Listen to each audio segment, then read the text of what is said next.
ప్రయత్నం చేసే వాళ్ళు ఎవరు కూడా లేరు. రాష్ట్రం ఇవ్వడానికి మనకి ఇచ్చిన ఆర్టికల్ 3కి మనం ఇవాళ అంబేద్కర్ గారిని గొప్పగా స్మరించుకునే విధంగా భారతదేశంలో కాదు ప్రపంచంలోనే ఎక్కడ లేని విధంగా 125 అడుగుల అంబేద్కర్ గారి విగ్రహాన్ని ఆవిష్కరించుకున్నాం. బ్రహ్మాండంగా సచివాలయానికి అంబేద్కర్ గారి పేరు పెట్టుకున్నాం. ఆ రకంగా అంబేద్కర్ శాశ్వతంగా తెలంగాణ ప్రజల గుండెల్లో నిలిచి ఉంచే పద్ధతుల్లో కేసీఆర్ గారు చర్యలు తీసుకొని ఇవాళ రాష్ట్రమంతటా కూడా ఈ పద్ధతుల్లో ఒక పండుగలాగా ఆ కార్యక్రమాన్ని ఉత్సవాన్ని నిర్వహించుకునే ఏర్పాటు కూడా చేసుకోవడం జరిగింది.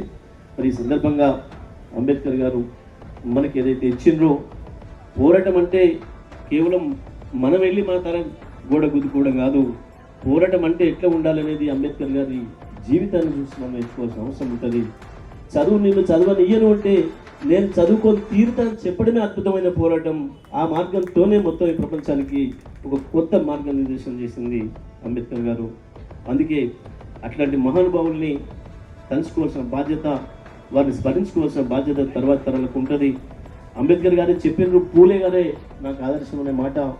భారతదేశంలో చదువు లేకపోవడం వల్లనే ఈ దేశం పరాయిపాలైందనే విషయాన్ని ముందుగా గుర్తించిన మహానుభావుడు పూలేనే. కాబట్టి పూలే గారి అడుగుజాడల్లోనే నేను కూడా వస్తానని చెప్పి వచ్చి ఈ దేశానికి ఒక అద్భుతమైన మార్గనిర్దేశం చేసిన అంబేద్కర్ గారిని స్మరించుకోవడం అనేది మనందరి బాధ్యత అని చెప్పి తెలియజేస్తూ ఈరోజు ఈ కార్యక్రమంలో ఇంత ఉత్సాహంగా పాల్గొన్న మీ అందరికీ మనస్ఫూర్తిగా ధన్యవాదాలు తెలియజేస్తూ సెలవు.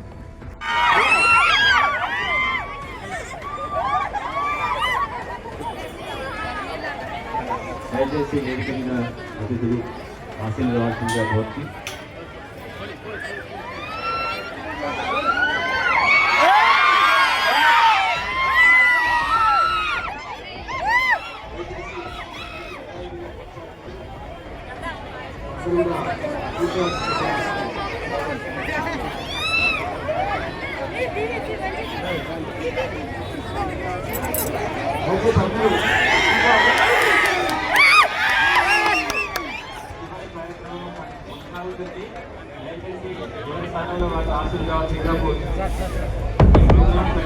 ఆశీర్వాదాలు